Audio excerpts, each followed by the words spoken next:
Monsieur Bassin Tahan, vous êtes professeur de géostratégie et de géopolitique dans les grandes écoles françaises, porte-parole du Rassemblement pour la Syrie à Paris, spécialiste des questions internationales.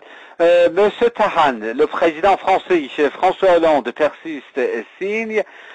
S'agissant du dossier syrien, il a appelé au cours d'une conférence de presse conjointe avec son homologue allemand. Il a appelé l'Europe à s'unir sur le dossier syrien. Il a en fait, une fois de plus, en quelque sorte, réclamé le départ du président syrien, M. Bachar al-Assad. Votre analyse sur ce discours du président Hollande, s'il vous plaît, sur cette déclaration du président de Hollande, s'il vous plaît. Alors, il est vrai qu'en présence du président allemand, parlant de coalition, c'est un peu plus qu'un clin d'œil à l'Allemagne de changer sa position qui, elle, n'en démord pas. Elle ne veut pas d'intervention, elle ne veut pas participer à cette frappe ou cette guerre contre la Syrie. Alors, qu'est-ce qu'il y a de nouveau dans le discours du président?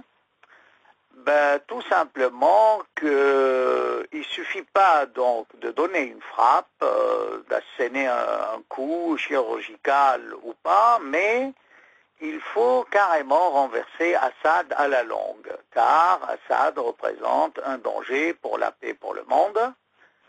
Alors là, franchement, ceux qui représentent un danger pour la paix pour le monde, c'est bien plus les va-t-en-guerre en Occident qu'Assad lui-même.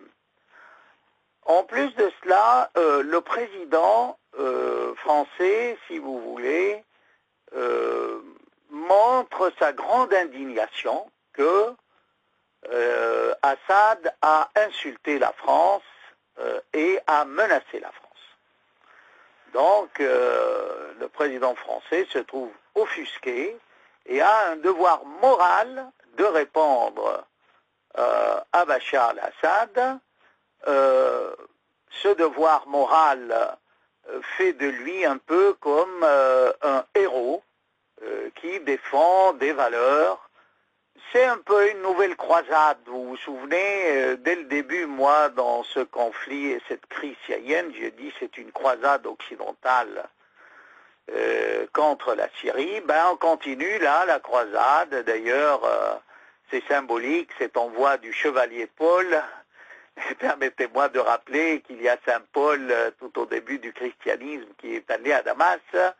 Et sur le chemin de Damas, comme tout le monde le sait, il a changé d'avis et il s'est mis à défendre Damas. Donc il est fort possible aussi que ce chevalier Paul des temps modernes rebrousse ce chemin, si ce n'est par lâchage des États-Unis, c'est par les forces du Proche-Orient qui soutiennent Bachar al-Assad. Alors, ce discours, si vous voulez, le président demande aux Français qu'on lui dise Amen, ainsi soit-il. C'est-à-dire, il n'y a vraiment pas grand-chose de nouveau, simplement une réitération de la fermeté, qu'il faut y aller, et une sorte de diabolisation de Bachar el-Assad et de la Syrie. Comme quoi, un grand pays comme la France ne peut tolérer des injures, dire que il y aura des répercussions sur la France. Or, franchement, moi j'ai relu l'entretien qu'a accordé Bachar el-Assad au Figaro. Il n'y a pas vraiment de menace, ni d'insulte. Alors l'insulte pour notre président français, c'est qu'on ait traité le dossier de la synthèse, de la note de synthèse déclassifiée, un peu à la légère, et même de dire que c'est franchement aller trop loin pour accuser Damas, alors que cette note n'est pas convaincante. Et ça, ce n'est pas uniquement le président Assad qui le dit, mais quand on lit les différents commentaires de par le monde, même les plus anti-Assad le disent également, quoi. Je ne vois pas où se trouve l'insulte et en disant que ce ne sont pas des preuves décisives et définitives, vous voyez. Alors, la menace, c'est pareil. La menace, c'est qu'il est tout à fait normal que si la France venait à attaquer la Syrie, et moi je le souhaite et l'espère, la Syrie s'en sortira, elle a le droit de ne pas accorder, par exemple, à la France des concessions en Syrie, des avantages pour reconstruction ou autre chose, une coopération. Hein, c'est tout à fait normal. Je comprends les menaces dans ce sens-là. Alors, si vraiment Hollande pense à une réponse de la part des alliés d'Assad, là, il a raison, c'est vrai. Mais c'est une menace qu'il faut prendre au sérieux contre l'agresseur que sera la France avec sa coalition des États-Unis ou d'autres. C'est-à-dire, il faut s'attendre à ce qu'il y ait une riposte du Hezbollah, de l'Iran, des chiites d'Irak, des Alavis de Turquie. Vous voyez, même les Houthis zaïdites du Yémen, qui sont chiites, ont manifesté il y a quelques jours dans leur pays contre la politique occidentale et pour Assad. Allez, même à Rabat, il y a eu un sit-in à Rabat de Marocains démocrates panarabes qui ont critiqué l'attitude de leur gouvernement marocain face à la crise syrienne et ils ont été réprimés. Donc, vous voyez, ce discours-là va avec la diabolisation médiatique en France. De plus en plus, par exemple, vous entendez « Ah, le président Assad ricane à Damas ». Je ne vois pas où ils ont vu que le président Assad ricanait à Damas et menace la France. Oh là là, ça rappelle un peu les discours de l'époque coloniale et la fausse indignation qui précède une invasion, une vraie guerre coloniale. Cette diabolisation, elle est dans l'histoire des socialistes confirmée. Par exemple, quand on se reporte à la guerre de 56, Guy Mollet avait demandé une traduction rapide de l'ouvrage magistral du président Nasser, La philosophie de la révolution, pour en déduire que Nasser était un nouvel Hitler et qu'il fallait absolument avoir sa peau. Et ça, c'est le cas ici dans tous ces médias, n'est-ce pas, qui apportent leur soutien au discours de Hollande. Oui, Assad est quelqu'un de dangereux pour le monde entier et il faut qu'on se le paye, quoi. Il faut qu'on ait sa peau, coûte que coûte, même si on n'a pas les moyens. Maintenant, à quoi joue Hollande? Je crois qu'il joue le tout pour le tout. Parce qu'après cette vexation aux yeux du monde entier, ce lâchage, alors lui, convaincu, continue en ligne droite que non, j'ai raison, le monde doit me suivre et je défends les intérêts de la France. Alors là, franchement, c'est vrai, hein, la France se trouve menacée par cette attitude-là, parce que sans doute, il y aura des ripostes. Menacé par qui, monsieur Tahan?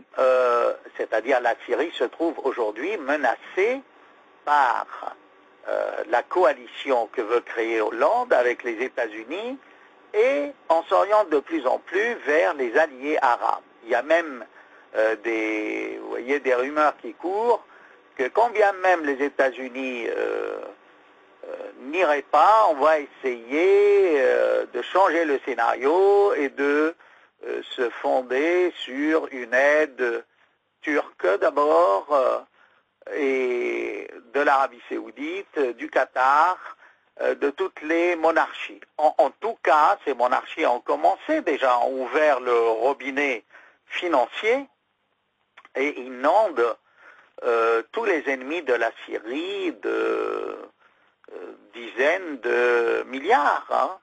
Ça, on le sait. Je suis sûr que la Jordanie est hypocrite dans ses déclarations et que tout le front syro-jordanien est aujourd'hui truffé d'agents secrets, de tanks qui arrivent du Golfe, qui n'ont jamais servi à rien, parce que vous savez, l'Arabie Saoudite est l'un des plus grands importateurs d'armes, mais c'est pas elle qui les utilise. Hein. C'est souvent les États-Unis qui se sont engagés pour la défendre.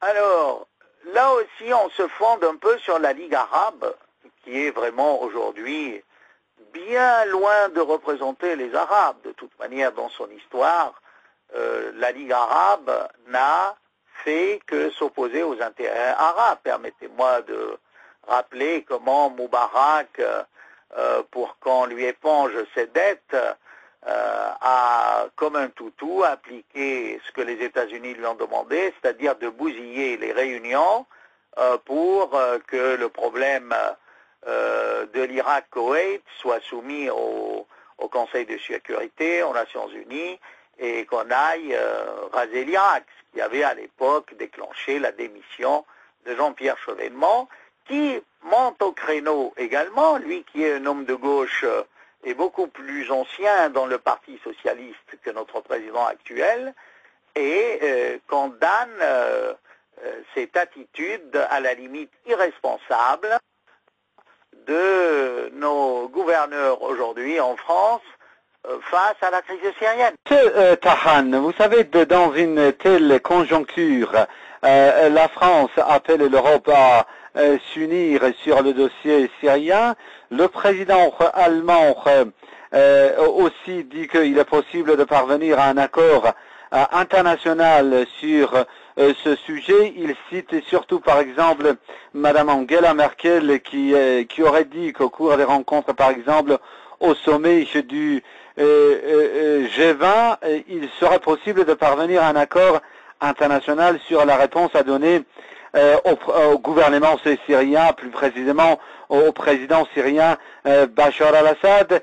Et à Washington également, selon certaines informations, le président de la Chambre des représentants a dit qu'il va soutenir en fait cette action de Barack Obama contre la Syrie. Ne pensez-vous pas que la chose devient de plus en plus compliquée quand même? Je ne pense pas que l'Europe sera unie et unifiée face à cette crise syrienne. Au contraire, l'Europe est divisée et je ne pense pas non plus que l'Allemagne changera de position. Tout ça, je crois que c'est des procédés, des échanges de politesse, mais ça va pas trop loin parce qu'on voit très bien que le dossier est très sérieux et pour que aujourd'hui, par exemple, on accourt vers Poutine pour lui dire il y a 2 missiles qui ont été tirés. Ce sont des radars russes qui ont détecté ces tirs, c'est que la situation est grave et dramatique et dépasse de loin, mais de loin, hein, la démocratie en Syrie, avec laquelle on a été abreuvé depuis le début des événements, qu'on va pour rétablir la démocratie, que vous voyez, aujourd'hui, plus personne ne parle de démocratie ni de rien. Les buts ont changé. Il y a un méchant à Damas. Il faut lui trouer la peau par tous les moyens. Vous voyez. Moi, je crois que tant que notre ministre Fabius continuera d'avoir l'oreille de Hollande, ça n'évoluera pas. Hein. Il faut qu'un moment, et j'espère... et je compte sur l'intelligence de notre président, qu'il se rende compte que son ministre l'a engagé sur une voie sans issue et qui est dangereuse, justement, pour la paix du monde. Aujourd'hui, la vraie menace de la paix dans le monde, ce n'est sûrement pas Assad. Ce sont les gens du Golfe qui jettent de l'huile sur le feu pour que la Syrie soit rasée. Et ils commencent à avoir la trouille, comme on dit en français familier, ces pays-là, parce que Assad est toujours là et peut-être que des mouvements pan-arabes vont bouger, des musulmans dans ces pays-là vont connaître leur printemps. Hein. Pourquoi la Syrie connaîtrait un printemps arabe et pas l'Arabie Saoudite, ni le Qatar, ni le Koweït, ni tous ces pays pourris d'argent et de corruption, enfin, dont je tairai le nom.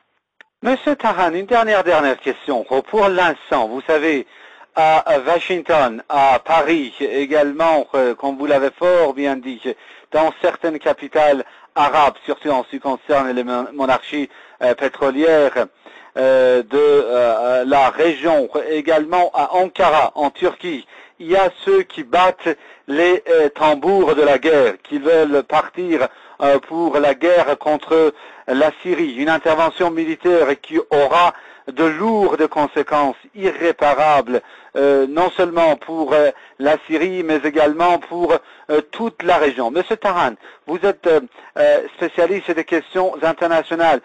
Comment peut-on éviter une telle guerre à la Syrie, au peuple syrien et aux populations de la région?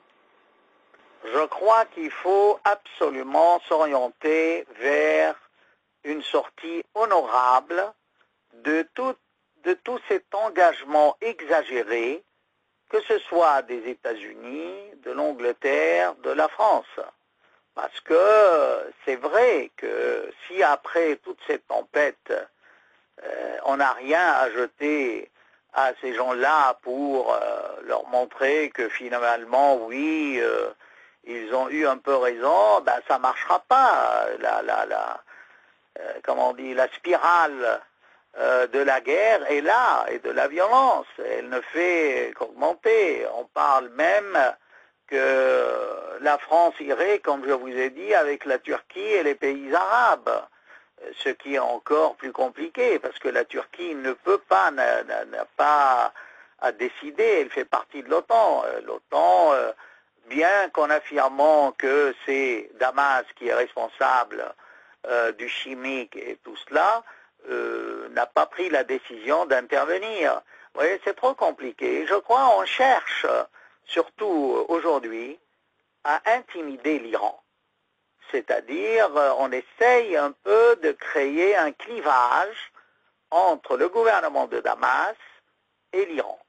C'est-à-dire, essayer de convaincre les Iraniens, en envoyant plusieurs messages, que, après tout, pourquoi vous ne lâchez pas Assad, hein, ça ne vous sert à rien. Mais en fait, je crois que les Iraniens ne sont pas dupes. Il n'y a pas mieux que les Iraniens pour connaître leurs intérêts. Et c'est vrai que si, c'est-à-dire, on s'attaque au Hezbollah et à la Syrie, parce que dès le début de cette guerre, et même, je crois, le Hezbollah était plus visé que la Syrie. Mais on n'a rien pu faire contre le Hezbollah parce que ce n'est pas un pays, voyez-vous. Et on a traîné longtemps avant de s'attaquer à la Syrie. Alors, le scénario occidental, c'est qu'une fois l'Iran aura perdu le Hezbollah et la Syrie, à ce moment-là, l'Irak va redevenir une oligarchie peut-être sunnite ultra-orthodoxe, et l'Iran, à nouveau, sera isolé dans son contexte géopolitique et géostratégique et religieux.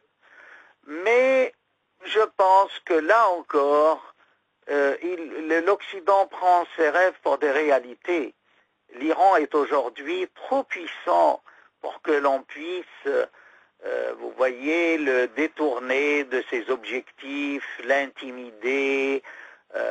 Non, moi, franchement, je crois qu'aujourd'hui, on ne peut concevoir le nouveau Moyen-Orient sans le grand rôle de l'Iran. On ne peut pas, c'est impossible. Même si l'Iran venait à être attaqué, ça ne va pas diminuer de sa force. Au contraire, ça ne va qu'augmenter la fermeté de ses dirigeants pour s'affirmer.